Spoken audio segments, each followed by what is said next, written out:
Okay, now we're going to find out if I can put this back together or not.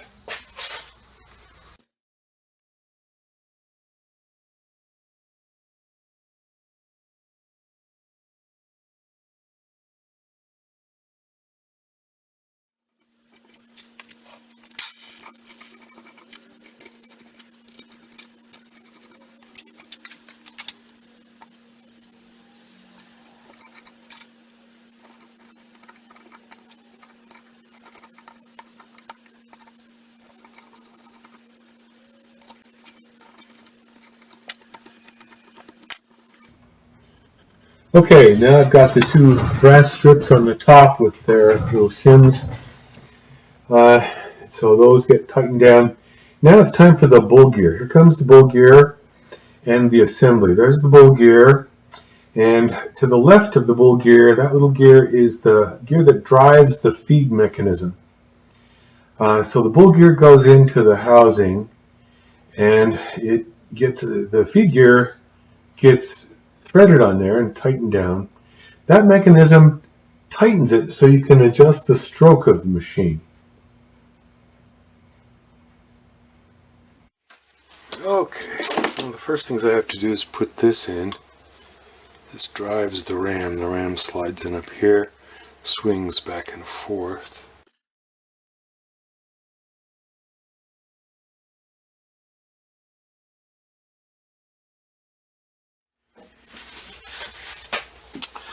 Okay, so the ram is in. I got this assembly that has to go in. It's got a couple of bearings on here. Those go into the Scotch yoke like that. Okay, now it's time to put the bull gear assembly into the framework of the shaper. And I'm starting it actually has 6 screws, but I'm only putting in 2 for the time being. Anyway, the bull gear assembly is now inside, and it's meshed with the drive arm. And now it's time to put the pulley on. The pulley just slides right in and has to mesh. There's a gear on the pulley that has to mesh with the bull gear. And let's see. You'll be able to see.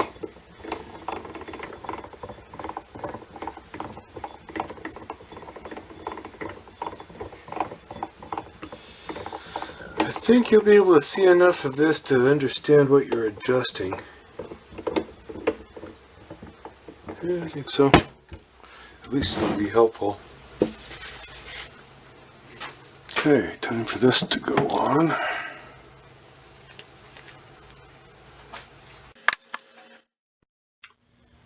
Okay, this fairly complicated device goes on with just a couple of strips. Really no gibs there, but a couple of strips to hold it on. A couple of bolts in the strips. Slides up and down nicely. So put those guys on. Tighten them down a little bit. You can't tighten them down too much. It's a little bit like tightening gibs. Anyway, so you get that just to the right kind of balance. You have the right pressure on there so that it'll slide freely and yet won't be too loose. We'll do the same thing on the other side. It's just a little awkward, but not that bad. And once you put it in, it's not that difficult.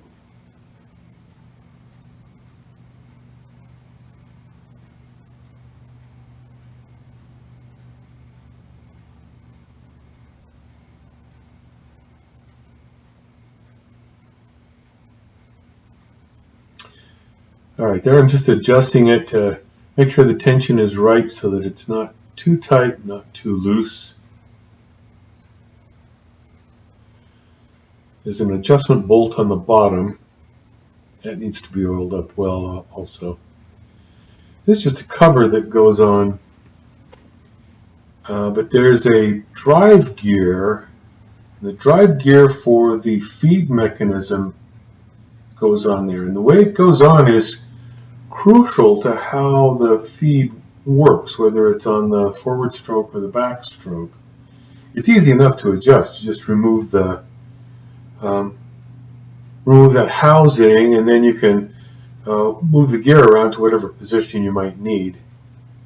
Should you decide to, and I think you would need to do that should you decide to change it from a faster to a slower feed. It has 2 feed adjustments with 2 screw holes in that gear. So you can do that, but it requires just a little bit of fussing around with it to get it right. Okay, so now I have the all the drive mechanism all set up. Here comes the box. Goes on with a nice big hefty bolt.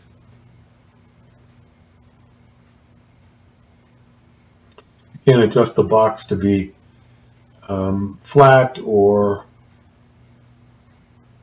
tilted at some angle. And here comes the nifty little vise that goes on there. There's several places where you can mount the vise.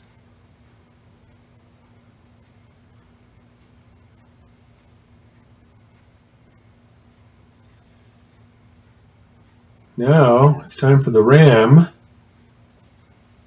And the ram has a little mechanism in the bottom that slides into a slot on the drive arm. And there's a gib on this too, so you see me oiling it and putting a gib in there. And then you can tighten it down. You can tighten it down. In this video it shows it with a wrench. Later on I made a nice ball arm to do that with.